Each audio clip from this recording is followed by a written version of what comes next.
Good morning, students. Myself, doctor Kusumlata. इस video में हम उरुग्वे वार्ता जो कि 1986 से 93 तक चली थी एवं विश्व व्यापार संगठन के बारे में अध्ययन करेंगे। द्वितीय विश्व युद्ध के पश्चात अस्तित्व में आई अंतर्राष्ट्रीय व्यापार व्यवस्था मुख्यतः तटकर और व्यापार से संबंधित सामान्य समझौते के प्रावधानों द्वारा संचालित होती है। इस सामान्य समझौते को GATT general agreement on tariffs and trade GATT कहते हैं। विश्व स्तरीय व्यापार के संबंध में नियम बनाने का जो कार्य है वो गैट संस्थान के द्वारा किया जाता है। गैट का मुख्य उद्देश्य प्रशुल्क दरों को न्यूनतम करना तथा अंतर्राष्ट्रीय व्यापार के विकास में आने वाली कठिनाइयों का निराकरण करके पारस्परिक लाभ वाले लक्ष्यों को प्राप्त करना है। गैट की स्थापना 1947 में हुई थी। तब से लेकर के अब तक 8 बहुपक्षीय व्यापारिक सम्मेलन हो चुके हैं। 8वां अधिवेशन जिसे उरुग्वे राउंड की वार्ता या उरुग्वे राउंड कहा जाता है 20 सितंबर 1986 को गैट के तत्वाधान में दक्षिण अमेरिका के देश उरुग्वे में प्रारंभ हुआ, जिसमें लगभग 100 सदस्यों देशों ने भाग लिया था। बाद में इसकी सदस्य संख्या बढ़कर के 108 हो गई थी। उरुग्वे वार्ता दौर के लिए 4 वर्षों की अवधि निर्धारित की गई थी और गैट के जो निष्कर्ष हैं वो दिसंबर 1990 तक देने थे, लेकिन ये जो सीमित जो समय दिया गया था उसमें इसको पूरा ना करके इसमें समय 7 वर्षों का 7 वर्ष इसमें लग गए थे।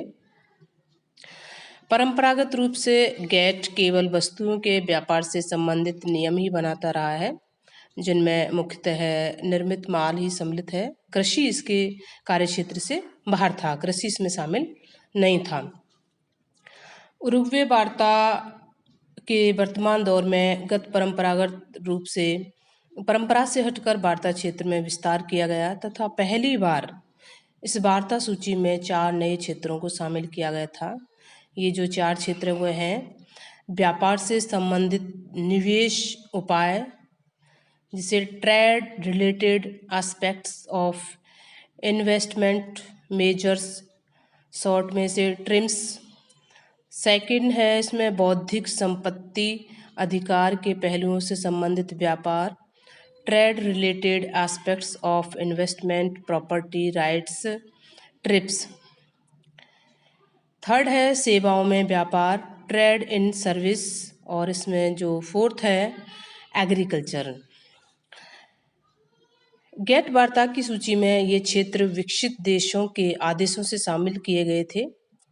विकासशील देशों का विचार था कि गैट केवल अब तक के परंपरागत क्षेत्र में ही नियम बनाने तक अपनी कार्यवाही सीमित रखे।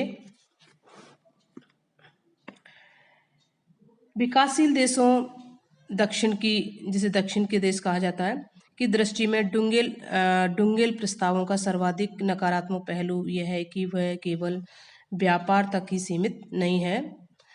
इनमें कृषि सब्सिडी, बौद्धिक संपदा अधिकार जिसमें पेटेंट, कॉपीराइट, ट्रेडमार्क आदि आते हैं, विदेशी निवेश उपायों तथा सेवाओं को भी शामिल कर लिया गया।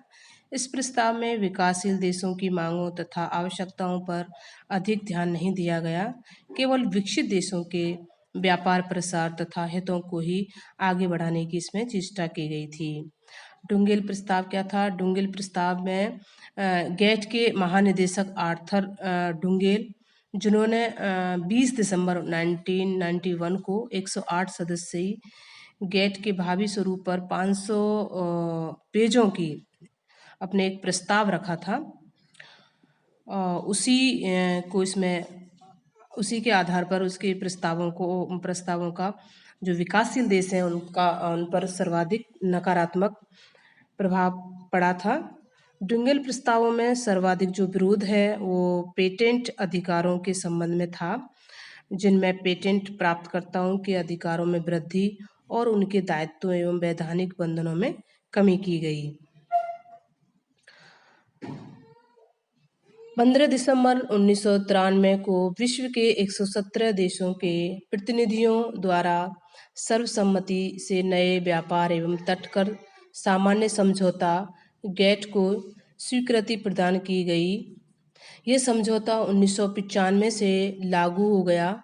इस समझौते के तहत एक नया विश्व व्यापार संगठन WTO गठित किया गया। इस समझौते के तहत एक नया विश्व व्यापार संगठन WTO गठित किया गया। गेट की तुलना में अधिक शक्ति संपन्न प्रभावी संगठन के रूप में विश्व व्यापार संगठन की स्थापना की गई है।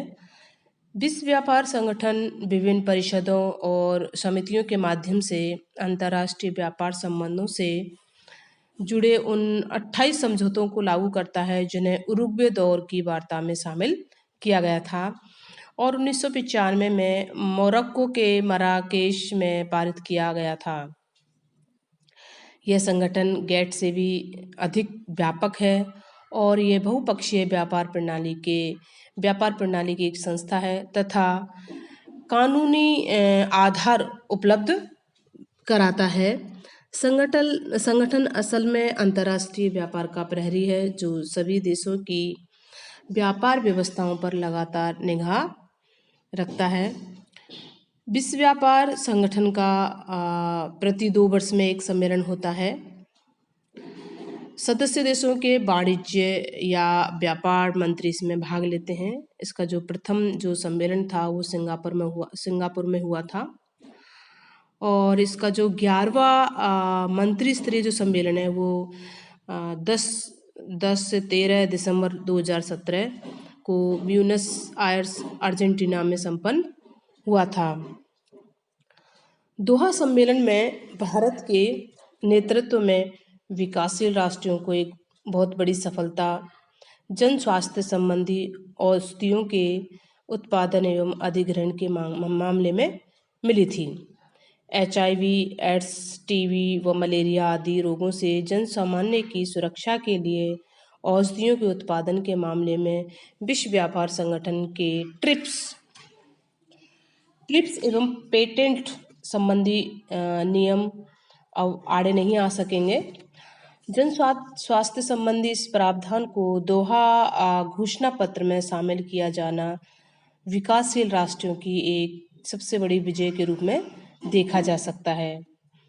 हांगकांग सम्मेलन में विकसित देश अपने आग्रह कम करने और कुछ रियायत देने को तैयार भी हुए थे। कृषि क्षेत्र को राज सहायता खत्म करने के साथ औद्योगिक वस्तुओं पर तटकर में कमी पर सहमति भी बनी और सबसे पिछड़े देशों को सहायता देने का वायदा भी किया गया। वस्तुतः हांगकांग दिसंबर 2005 में विकासशील देशों की एकजुटता बहुत काम आई।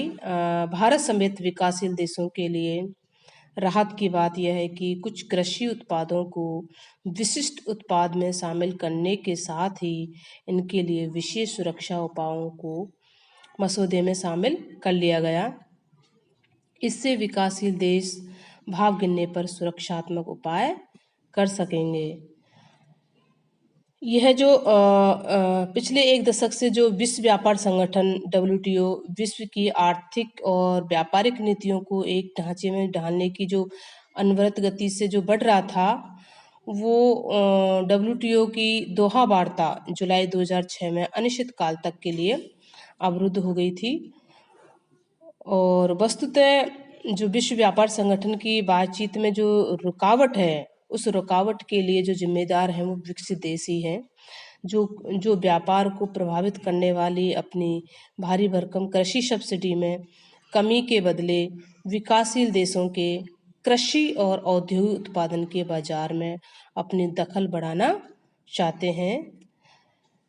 ये थे उरुग्वे वार्ता 1986 से 93 का एक विस्तृत इसमें अध्ययन है। इस उरुग्वे वार्ता के दौरान ही या परिणाम स्वरूप विश्व व्यापार संगठन अस्तित्व में आया था और विश्व व्यापार संगठन ही अब विश्व में व्यापार संबंधी नियम और कानून बनाता है और वो सभी देशों की व्यापार व्यवस्थाओं पर लगातार निगाह रखता है और 1995 में ही ये समझौता लागू हो गया था। इसी के तहत ही विश्व व्यापार संगठन WTO वर्ल्ड ट्रेड ऑर्गेनाइजेशन गठित किया गया था। Thank you.